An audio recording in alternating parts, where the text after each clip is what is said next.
வணக்கம், இது ராஜபிரியன் ரிவ்யூ. இப்ப இந்த வாரம் யார் 2 பேர் போறதுக்கு வாய்ப்பு இருக்கு அப்படின்னு சொல்லிட்டு லாஸ்டா அன்அஃபிஷியல பார்த்தோம். இப்ப கம்யூனிட்டி டேப், நம்ம கம்யூனிட்டி டேப்ல 3 போஸ்ட் போட்டிருந்தோம். இதுல சில பேர் கன்ஃபியூஸ்லாம் ஆயிட்டு கமெண்ட்ல எல்லாம் வந்து திட்டிருந்தாங்க. இங்க என்ன வந்து ஃபேவரட்டிசம் பாக்குறீங்களா, என்ன நரேஷன் செட் பண்றீங்களா அப்படின்லாம் வந்து கேட்டிருந்தாங்க. நரேஷன்லாம் நம்ம செட் பண்ணல. இங்க செட் பண்றதுக்கு வந்து நமக்கு யாரையாவது ரொம்ப பிடிக்கணும். அப்படி பிடிச்சாதானே வந்து அவர் வின்னர் ஆகிறதுக்கு வாய்ப்பு இருக்குன்னு சொல்லிட்டு அப்படி பேசுவோம். ஸோ அப்படி ஆகணும்னு சொல்லிட்டு இல்லை அவர் குவாலிட்டியை பேசலாம். இப்படி பேசுறது எதுவுமே இல்லை இந்த சீசனில். ஸோ இந்த வகையில் பார்க்கும்போது 4 ஆப்ஷன் தான் ஒரு போஸ்ட்டுக்கு. ஸோ அதனால 4 பேர் பேரை போட்டிருந்தோம். அப்படி ஒரு 3 போஸ்ட் போட்டிருந்தோம். 2 போஸ்ட்டில் 4 பேர், ஒரு போஸ்ட்டில் 3 பேர். இந்த வகையில் ஓட் போட்டவங்க நமக்கு ஒரு 3 ஆப்ஷனை கொடுக்குறாங்க. இந்த 3 பேர்லேருந்து ஒருத்தர் போகலாம் அப்படின்னு. நம்ம சரி 4வதாக இன்னொரு ஆப்ஷனும் எடுத்து வச்சுக்கிறோம். இப்போ இந்த பர்சன்டேஜ் பார்த்தீங்கன்னா உங்களுக்கு ரொம்ப தெளிவாக புரியும். முதல் ஆப்ஷனாக வெளியே போகிறதுக்கு அவங்க கொடுக்குறது சுபிக்ஷா. 85% பேர் ஓட் போட்டிருக்கிறாங்க. 85% ஓட் பர்சன்டேஜ் வந்திருக்கு. 2வது பார்த்தீங்கன்னா எஃப்ஜே 65% ஓட்டு.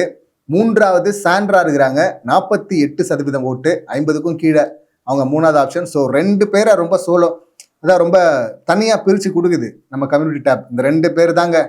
சிங்கிள் விக்கெட்னாலும் இந்த 2ல் 1 தான், டபுள் விக்கெட்னாலும் சுபிக்ஷா எஃப்ஜே தான் அப்படின்னு சொல்லிட்டு நம்ம கம்யூனிட்டி டேப்ல ஓட் போட்டவங்க சொல்றாங்க. 3வது ஆப்ஷனா ட்ரிஸ்டன்னா சாண்ட்ரா வைக்கிறாங்க. இதையும் தாண்டி 4வது ஆப்ஷன் போனோம் அப்படின்னா ரொம்ப ஓட் பர்சன்டேஜ் கம்மியாக தான் இருக்கு. கனி அப்படின்னு சொல்றாங்க 20% தான். ஸோ ஒட்டுமொத்தமா ரொம்ப கிளியரா இருக்கிறாங்க. அன்அஃபிஷியல் மாதிரி நம்மளை போட்டு 6 பேரை வச்சு குழப்பெல்லாம் இல்லை. இந்த 3 பேர் தான்.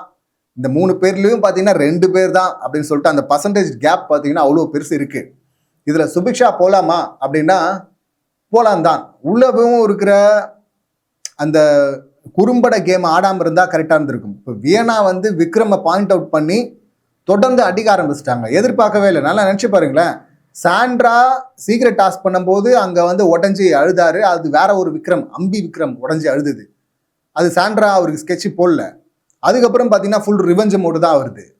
இங்கே வந்து டாஸ்கில் வந்து மண்டையை உடைப்பேன் அப்படின்லாம் பேசிட்டு இருந்தார்ல, மேன் ஹேண்டில் பண்ணலாமே அப்படின்லாம் பேசிட்டு இருந்தார்ல, அது இந்த விக்ரம். பாரு கிட்ட போயிட்டு பாரு அப்படின்லாம் சொல்லிட்டு இருந்தார்ல, ஓகே பாரு அப்படின்லாம், அது வேற விக்ரம். பார்வதியால பெருசா எடுத்துட்டு வர முடியல. பார்வதி கொஞ்சம் ட்ரிகர் பண்ணி இந்த மாதிரி வேற ஒரு முகத்தை எடுத்துட்டு வந்தாங்க. சாண்ட்ரா திவ்யா பண்ண முடியல. ஆனா வியனா சிம்பிளா பண்ணிடுறாங்க. 2 முறை பாத்தீங்கன்னா அழ வச்சிட்டாங்க விக்ரம். நேத்து பார்த்தோம் அந்த ட்ரெஸ் மேட்ரு. அவங்க சொன்னாலும் வந்து ரம்யா அது மாதிரிலாம் பண்ணக்கூடாது ரம்யா அப்படின்னு சொல்ல வேண்டிய இடத்துல இருக்காருல்ல. ஸோ பார்வதி அதான் சொல்லியிருப்பாங்க, நீ வந்து அதை ஸ்டாப் பண்ணிருக்கணும் அப்படின்னு.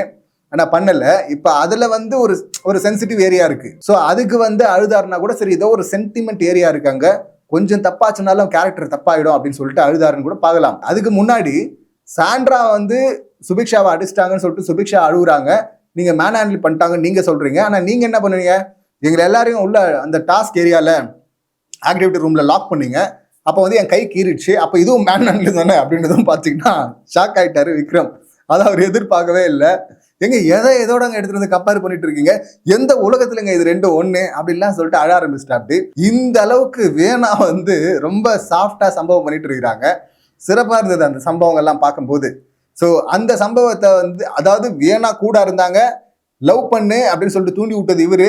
அப்புறம் லவ் பண்ணி அந்த தடவல் காஜெல்லாம் ஆரம்பிச்சதுக்கு அப்புறமா நாய் மாதிரி தடவிட்டு இருக்கீங்கன்னு சொல்லிட்டு கழுவி ஊத்துனது இவரு. வேணா சுதாரிச்சுட்டு அங்கிருந்து எஸ்கேப் ஆயிட்டாங்க. சுபிக்ஷா இப்ப வரை எஸ்கேப் ஆக மாட்டாங்க. திரும்ப மென்டாரன் போயிட்டு இருக்காங்க. நேத்து ஜெயிலில் இருக்கும்போது கூட பாத்தீங்கன்னா நீ ஒரு பாட்டு பாடுவே, கடல் பாட்டு, அதை பாடி இருந்தா அப்பயே அனுப்பிட்டு இருப்பாங்க அப்படின்லாம் கலாச்சிட்டு இருக்கா. அப்படி இப்ப வந்து இதை வந்து சாண்ட்ராவோ திவ்யாவோ சொன்னா ஹர்ட் ஆவாங்க சுபிக்ஷா.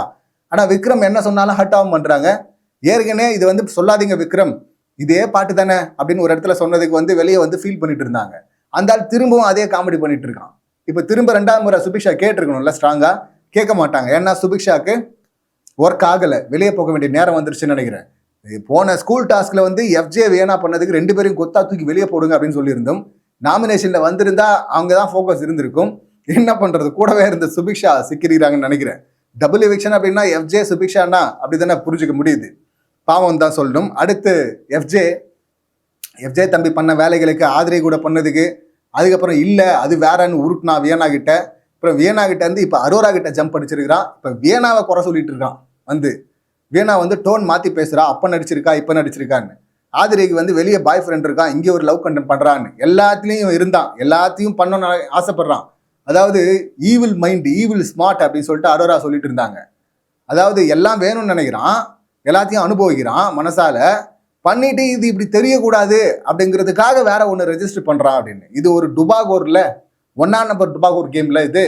இந்த தடவல் காஜி அப்படின்னு சொல்லிட்டுலாம் போன சீசன்ல இந்த வேலையை பார்த்தவங்கள வந்து சொல்லிட்டு இருந்தாங்க. ஒரு கண்டஸ்டன்ட் கிட்ட பண்ணாவே சொல்லுவாங்க. இவர் பார்த்தீங்கன்னா 1, 2ன்னு 3வது ஏரியாவுக்கு போயிருக்கிறாரு. ஸோ கொத்தா பிடிச்சி தூக்கி போடுங்க. இது இல்லாமல் திமிரா வேற பேசுறாரு வீக்கெண்ட்ல. அதனாலே தூக்கி வெளியே போட வேண்டிய கண்டஸ்டன்ட் இவர். இது எல்லாத்தையும் தாண்டி கனியை கூட விட்டு வைக்கலைங்க அவன். 4வது கேஸ் அங்கே வேற இருக்குல்ல, கனி கிட்ட நெருக்கமாக அந்த கழுத்துல புத்தம் கொடுக்குறேன்னு கட்டி பிடிச்சி பண்ணது, மடியில் படுக்க வச்சு பண்ணு, அதெல்லாம் வந்து சொல்லவே முடியல. அவ்வளோ கேவலமாக இருக்குது. அவ்வளோ கேவலத்தையும் பண்ணதுனால இந்த கேவலத்தை தூக்கி வெளியே போடுங்க அப்படின்னு தான் சொல்லணும். போனால் கரெக்டாக இருக்கும். கண்டிப்பாக 2 விக்கெட்டில் 1 விக்கெட் இவராக இருக்கணும். இப்போ சுபிக்ஷா தான் நம்ம அண்ணன் கம்யூனிட்டி டேப்ல சொல்கிறது சுபிக்ஷா ஆப்ஷனு. கனி வந்து 4வது ஆப்ஷனாக வச்சுருக்காங்க. 20% தான் ஓட்டு இருக்கு. ஸோ கனி வந்து போக மாட்டாங்கன்னு நம்ம கம்யூனிட்டி டேப்ல சொல்கிறாங்க. அப்படி ஒரு வேலை ட்விஸ்ட்டுன்னு ஒன்று நடந்து கனி போனாங்கன்னா அக்கா தம்பி 2 பேரும் தூக்கி வெளியே போங்கடா யோக ராஸ்கல் அப்படின்னு சொல்லிட்டு துரத்தி விட்டாலும் கரெக்ட் அப்படின்னு தான் நான் பார்க்குறேன். அடுத்து 3வது ஏரியா சாண்ட்ரா. ஸோ சாண்ட்ரா பற்றி ஆல்ரெடி நம்ம சொல்லியிருக்கிறோம். அவங்க குறும்படத்தில் ஃபேமஸ் ஆனாங்க. மறுபடியும் ஒரு குறும்படத்தில் சிக்காமல் இருந்தால் சரி அப்படின்னு. இப்போ சுபிக்ஷாவோட அந்த சேரு பஞ்சாயத்தில் பெரிய தப்பு அப்படின்னு சொல்ல மாட்டேன். அவங்க வந்து 2 முறை புஷ் பண்ணி தான் விட்டாங்க. புஷ் பண்ணும்போது இப்படி புஷ் பண்ணாமல் இப்படி புஷ் பண்ணாங்க 2 முறையும். 3வது முறை 2 முறை கையை எடுத்துகிட்டு வந்தாங்க. இப்படி தள்ளி விடும்போது அது வந்து தள்ளி விட்டு தான் தெரிஞ்சு. 3வது முறை ஏன் தள்ளி விடுறீங்கன்னு சொல்லிட்டு கையை அங்கேயே வச்சுட்டு இருக்காங்க சுபிக்ஷா.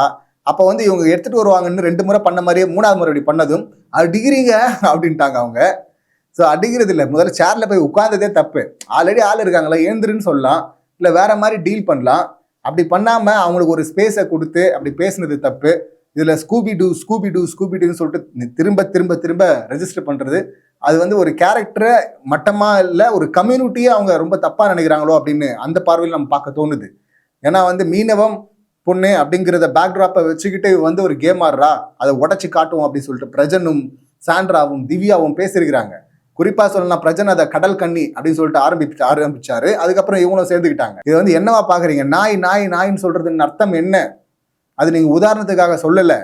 இதே போல் ஸ்கூபி டூ மாதிரின்னு சொல்லிட்டு பிரஜன் இருந்தாரு அப்படின்னு சொல்லுவீங்களா? சொல்லிட்டீங்கன்னா பிரச்சனை இல்லை. ஸ்கூபி டூ மாதிரி திவ்யா இருந்தா அப்படின்னு சொல்லுவீங்களா? சொல்லிட்டீங்கன்னா பிரச்சனை இல்லை. ஆனால் ஏன் சுபிக்ஷாவுக்கு மட்டும் அதை சொல்லிக்கிட்டே இருக்கிறீங்க அப்படிங்கிறது தான் பிரச்சனை. ஸோ அது ஆனும் கொஞ்சம் இந்த வார்த்தையை விடுறதுல கண்ட்ரோல் வேணும், இந்த ட்ராமாலையும் கொஞ்சம் கண்ட்ரோல் வேணும். 2த்துமே இல்லாமல் இருந்தால் சரியான கேமர் தான் சாண்ட்ரா. இருந்தால் கேம் மாறுந்தான் ஆடணும்னு நினைக்கிறோம். ஆனால் இருந்தால் இவங்க போக போக பார்த்தீங்கன்னா, இப்போ இந்த வீக்கெண்டில் வந்து கரெக்டாக விஜய் ஹேண்டில் பண்ணிட்டாருன்னா வேற, வீக்கெண்டில் வந்து பெருசாக பாயிண்ட் அவுட் பண்ணாமல் போயிட்டாருன்னு வச்சிங்களா, இவங்களோட ஒஸ்ட் சைடு இன்னும் வெளியே வர காத்துட்டு இருக்கு அப்படின்னு தான் சொல்லணும். இருந்தாங்கன்னா அவங்களுக்கே அது சூன்யமாக போகிறதுக்கும் வாய்ப்பு இருக்குது. ஸோ வெயிட் பண்ணி பார்ப்போம். இதில் லாஸ்ட் ஆப்ஷனாக கனி இருக்கிறாங்க. கனி 2 முறை போயிட்டாங்கன்னு சொல்லிட்டு தகவல் வந்தது. ஆனால் நோ எவிக்ஷன் சொல்லிட்டு லாஸ்ட் வீக்கும் காப்பாற்றப்பட்டாங்க. இந்த வாரமும் காப்பாற்றுவாங்களா? இந்த வாரமும் இந்த செவர் மற்றவங்கள பழி வாங்க போதா? இல்லைன்னா அக்கா நீ இருந்ததெல்லாம் போதும்க்கா. ஏன்னா இந்த ப்ரொமோவை போடுவாங்கல்ல ஹாட் ஸ்டாரில், அதுலேயே வந்து கமெண்ட்டில் அவங்க போஸ்ட்டில் என்ன போட்டிருந்தாங்கன்னா ஒஸ்ட்டுக்கா அப்படின்னு தான், கனியக்கா ஒஸ்ட்டுக்கா அப்படின்னு தான் போட்டிருந்தாங்க. ஸோ இதுக்கு மேலே நீ இருந்தன்னா இன்னும் ஒஸ்ட்டாக போகக்கா, தயவுசெய்து போயிடுக்கா அப்படின்னு சொல்லிட்டு அவங்கள அனுப்பிவிடவும் வாய்ப்பு இருக்குது. இந்த லிஸ்ட்லேருந்து யார் போனால் கரெக்டாக இருக்கும், நீங்கள் என்ன நினைக்கிறீங்க? உங்கள் கருத்துக்கள் என்ன அப்படிங்கிறது கமெண்ட் பண்ணுங்கள். மீண்டும் அடுத்த வீடியோவில் சந்திக்கலாம். நன்றி, வணக்கம்.